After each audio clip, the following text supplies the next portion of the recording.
Shalom, I want to give all praises, all honor, and all glory unto Yahweh, Bahashem, Yahushai, Bahashem, Rakakodash.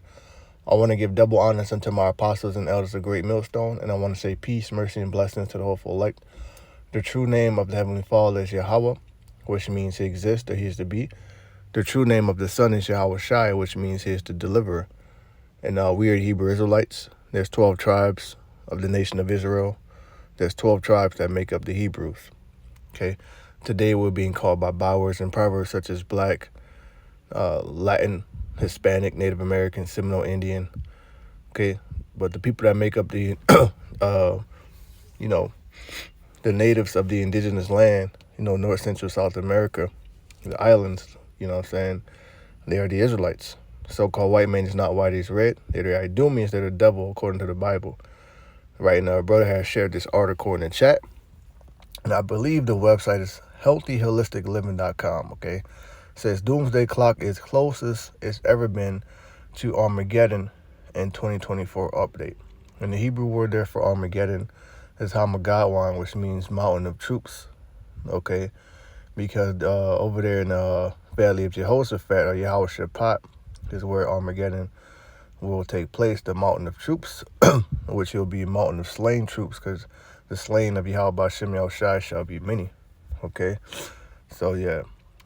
Actually, let's get that in Matthew, right? Because no man knoweth the day or the hour, but the signs are there. Judging by the signs that's happening on the earth right now, we are very close to Armageddon.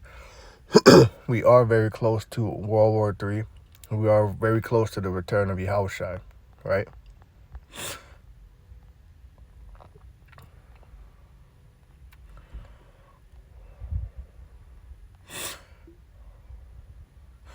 This is Matthew 24:42. Watch ye therefore, for ye know not what hour your Lord doth come. Okay? So, we don't know it. We don't know the day or the hour. Let me see, that's not the one I wanted.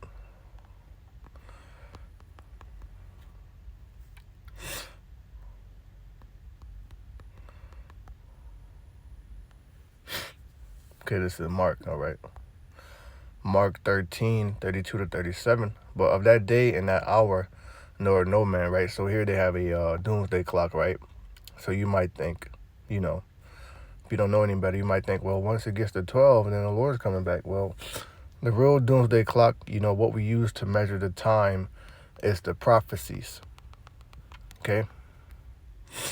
This is 2 Ezra chapter 9. He answered me then and said, measure thou the time diligently in itself, and when thou seest part of the signs past, which I have told thee before, then shalt thou understand that it's the very same time wherein the highest will begin to visit the world which he made. Right? Yesterday we just had the earlier today, which I didn't see it. I wasn't going out to any large gatherings anyway. But earlier today you had the great American or the great Babylonian eclipse, right?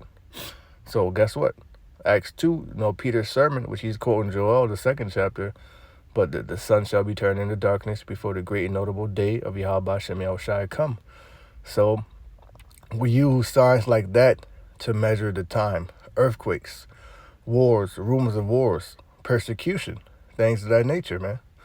2 Ezra 91, he answered me then and said, measure thou the time diligently in itself, and when thou seest part of the signs past, which I've told you before, right? People taking the rice device, that's a major, major sign. In fact, World War III, the third woe, is not going to happen until that is instituted on a global scale for people to take the RFID, the rice device. Okay? So it's Mark 13:32-37.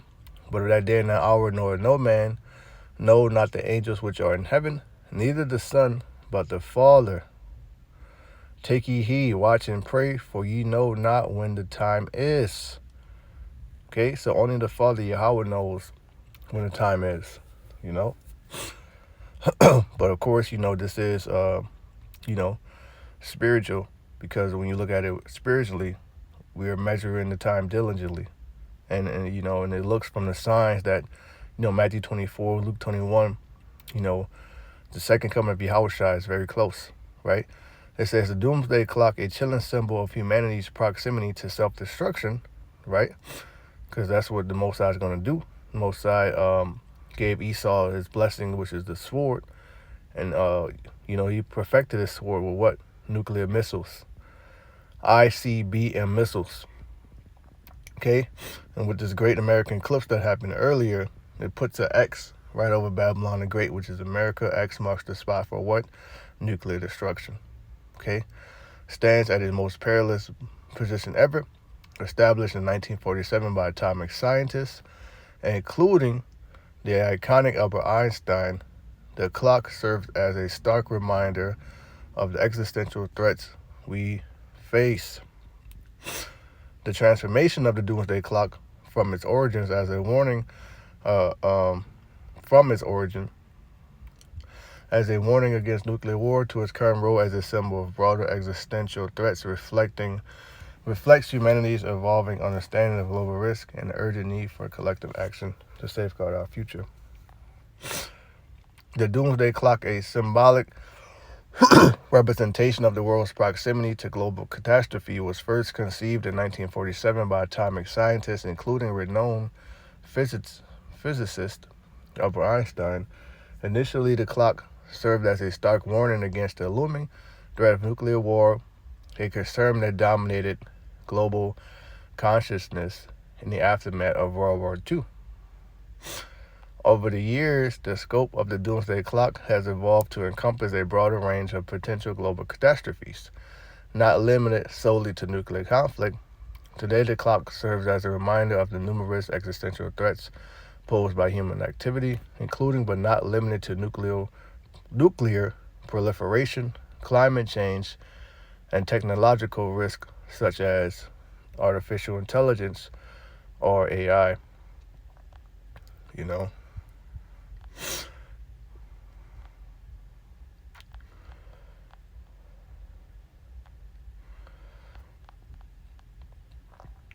kind of a lengthy article, so I'm going to jump down to the portion where it reads nuclear weapons proliferation and geopolitical tensions. Despite the growing urgency of the climate crisis,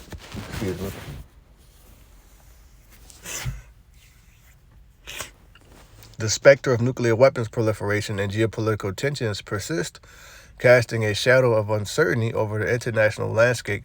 The proliferation of nuclear weapons and the potential for their use in regional conflicts or as tools of coercion by state actors remain significant sources of concern for global activity. Geopolitical rivalries fueled by strategic competition and ideological differences continue to stoke tensions in key regions, raising the specter of conflict and instability. Recent events such as Russia's invasion of Ukraine, and escalating tensions between major powers serve as a stark reminder of the fragility of international peace and the potential for crisis to escalate rapidly. That's exactly what's going to happen. Back in 2 Ezra 9:3.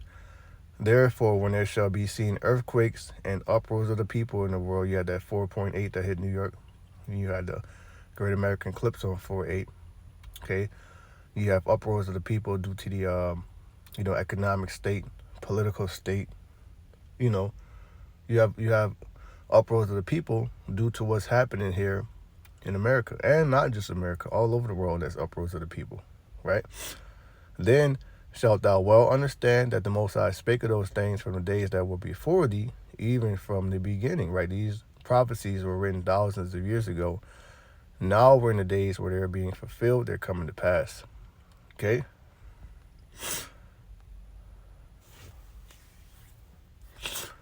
Verse 5, for like as all that is made in the world had a beginning and an end, and the end is manifest. Manifest means to be made known. Even so the times also of the highest have plain beginnings and wonders and powerful works, and endings and effects and signs. So this is the, it's very evident that we're at the end of Esau's rulership, and it's very, very beautiful to see. I'm going to get, just a couple more scriptures because, I'm on my lunch break and, not really enough time. But hey, this is the book of Luke 21, And I'll jump right down to 25, the return of Christ, which that's the Greek word for anointed. The Hebrew word there will be Hamashiach, the return of the anointed Yahushai, right? Luke 21 and 25. And there shall be signs in the sun and in the moon, blood moon, solar eclipse, and in the stars, double comet. Okay, and upon the earth, distress of nations. There goes again, uproars of the people. With perplexity. Perplexity is confusion. Okay, the sea and the waves roaring. Yeah, the sea represents the nations, man. They're angry. Okay, 26. Men's heart failing them for fear and for looking after those things which are coming on the earth, for the powers of heaven shall be shaken, right? Because Yahweh Shem Yahushai is going to send mighty plagues. He's going to send the son, Yahushai, back with the fathership, and it's something the world hasn't experienced in thousands of years, the power of Yahweh Shem Yahushai, and now it's getting ready to be poured out without mixture. Okay, 27. And then shall they see the Son of Man coming in the cloud with power and great glory. So that's when you're going to see the second coming of Yahushai in the midst of the madness. 28. And when these things begin to come to pass, then look up and lift up your heads, for your redemption draweth nigh. The word there is for redemption. Strong's G 629. Apalutrosis. Apalutrosis. That means liberation procured by the payment of a ransom, and that payment is the blood of Yahushua. He is now our high priest. All those that believe on the Son, confess that the Lord raised Yahushua from the dead, shall be saved. So with that, just a quick lesson. I pray it brought you some edification. I want to give all praises, honor, and glory to Yahweh Shem Yahushai. Say shalom to the elect.